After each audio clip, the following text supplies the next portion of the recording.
Buenos días, buenas tardes, buenas noches, maestro licenciado Francisco Botello Romo. Mi nombre es Méndez Herrera Ángel Leonel. Es la actividad restaurativa.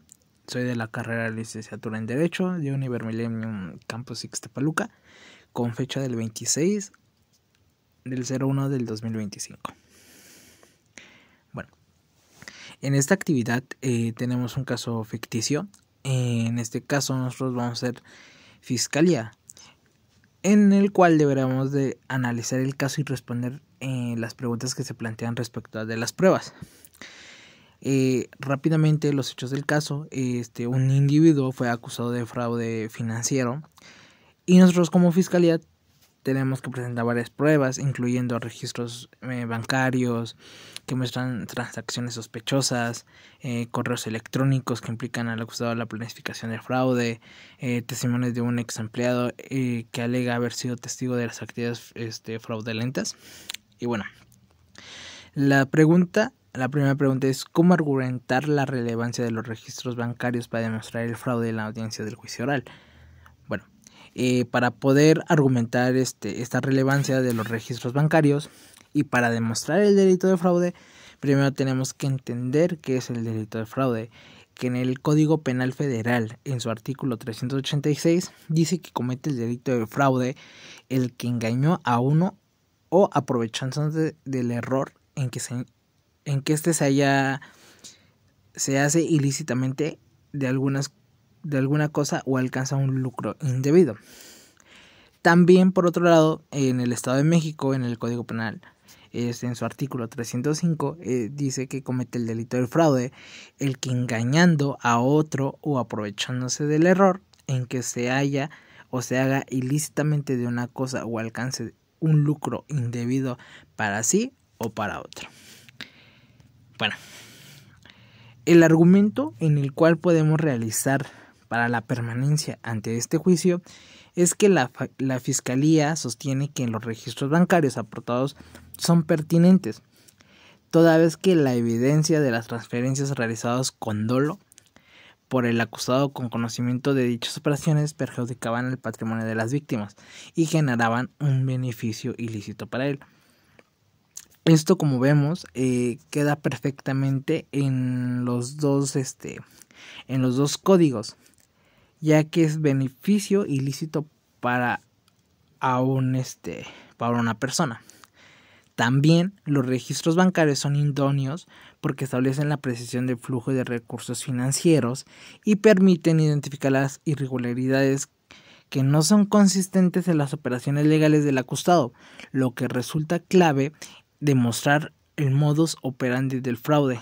Esto lo vamos a utilizar también como argumento ante este juicio para que el modus operandi que llevó a este delito. También la Fiscalía de igual manera garantiza que estos registros bancarios fueron obtenidos mediante los mecanismos legales y correspondientes con autorización judicial y mediante oficio dirigido a la institución financiera que lo asegura su autenticidad y valor probatorio. Esto lo podemos meter como un documento, un documento en el cual nos otorga la institución financiera para la autenticidad de este medio, esta prueba. La siguiente pregunta es: ¿qué harán para que los registros bancarios no sean desechados en audiencia intermedia? Bueno, uno es asegurar la legalidad de la obtención. ¿Esto qué quiere decir? Que los registros bancarios que fueron obtenidos mediante solicitud formal y autorización judicial y cumpliendo con los principios constitucionales legales que protegen la privacidad de los datos financieros, su obtención es plenamente lícita y respeta el debido proceso. La veracidad de los registros es presentar los documentos sellados y firmados por la institución bancaria. También la autenticidad de los registros bancarios, que ésta va a garantizar que ya fueron emitidos directamente por la institución financiera y están certificados y están resguardados conforme a la cadena de custodia, asegurando la integridad de ese documento. También de igual manera se debe demostrar que los registros bancarios son pertinentes, toda vez porque tienen una relación directa con los hechos que se investigan y son relevantes porque contribuyen a probar los elementos del delito de fraude, ya sea con dolo y beneficio económico ilícito y perjuicio de la víctima. También estos registros bancarios son pertinentes porque muestran las transferencias y movimientos financieros realizados por el acusado, que coinciden con los momentos clave del fraude, como lo vimos en el Código Penal Federal y como lo vimos en el Código Penal del Estado de México. Y son relevantes porque demuestran el beneficio económico ilícito y el perjuicio causado a las víctimas y están vinculados con los demás medios de prueba. La siguiente pregunta es: ¿qué argumentamos utilizar que los correos electrónicos sean emitidos como evidencia válida en la audiencia intermedia? Bueno, para esto nos vamos a remitir al Código Nacional de Procedimientos Penales, ya que es fundamental y muy importante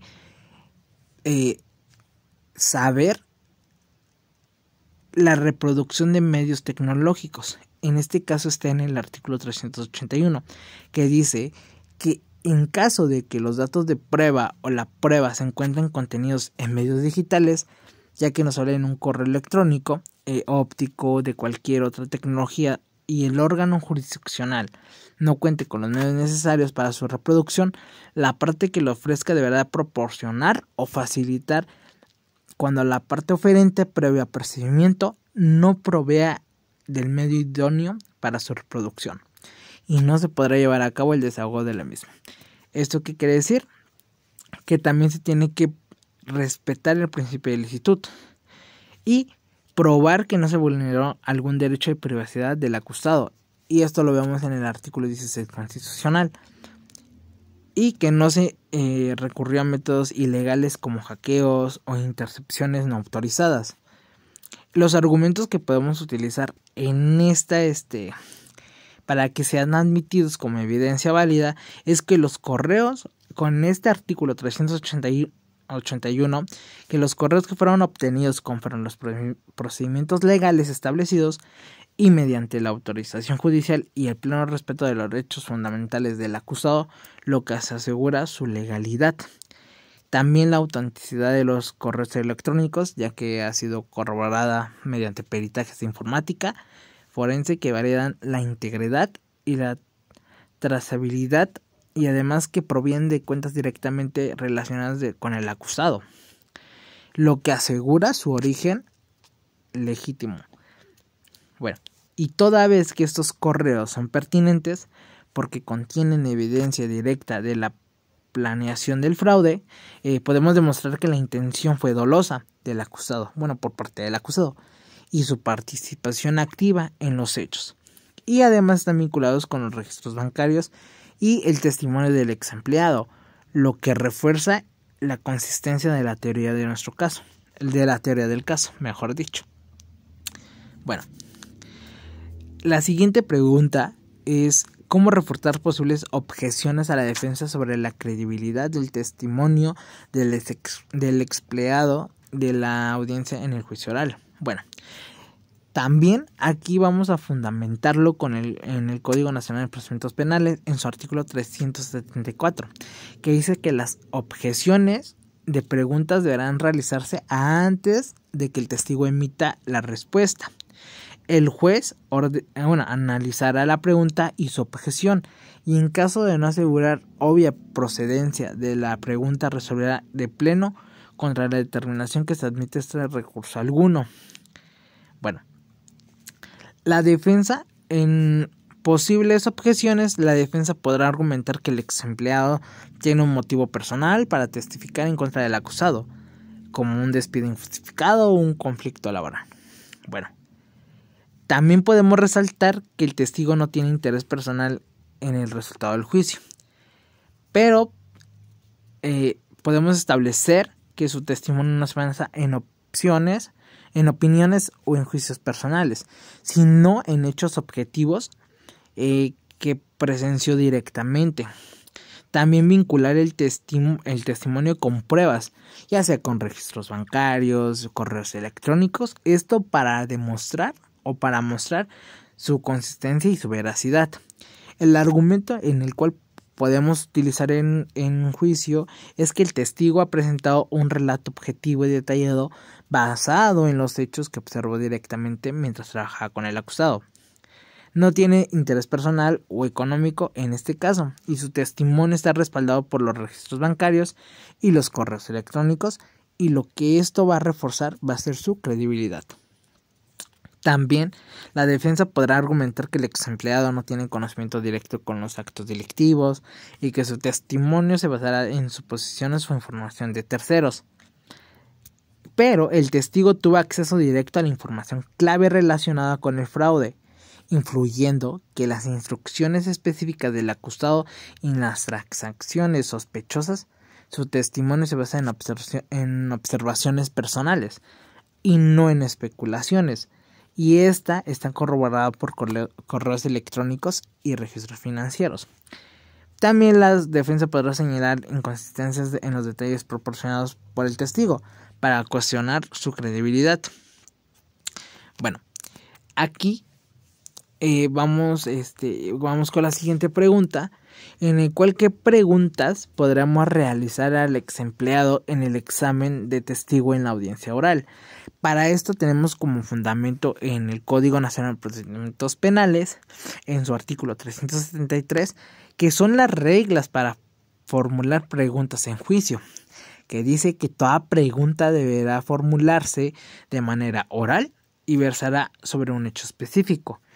En ningún caso se permitirán preguntas ambiguas o poco claras, conclusivas, impertinentes o irrelevantes o argumentativas, que atiendan a ofender al testigo y peritos que pretendan coercionarlos. Las preguntas sugestivas solo se permitirán a la contraparte de quien ofreció el testigo o en contrainterrogatorio. Bueno,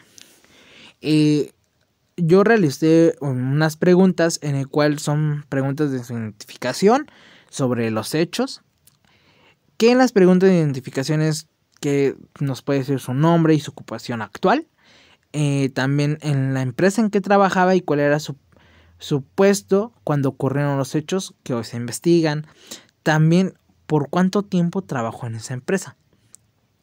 Y sobre los hechos es cómo supo usted que estas actividades eran parte de un fraude financiero. También qué instrucciones específicas recibió de parte del acusado relacionadas con estas actividades. También si hubo alguna comunicación entre él y el acusado como correos electrónicos, reuniones donde se discutían estas actividades. También con pruebas relacionadas, ya que esto nos va a poder ayudar a darle más credibilidad a nuestros medios de prueba, como las preguntas que tuvo acceso a los registros financieros, qué observan ellos, si la respuesta es positiva, claro. También si revisó los correos electrónicos del acusado, recibió comunicaciones relacionadas con el fraude, que si reconoce el correo electrónico, y ahí podemos mostrar ese documento como parte de las comunicaciones relacionadas con el fraude, el por qué y cómo relaciona esas transacciones bancarias sospechosas con las instrucciones que recibió del acusado. Bueno, esto sería todo de mi parte. No quise formular más preguntas porque, vienen en el documento Word, pero saqué las más importantes. Y eso sería todo y muchas gracias por su atención. Hasta pronto. Gracias.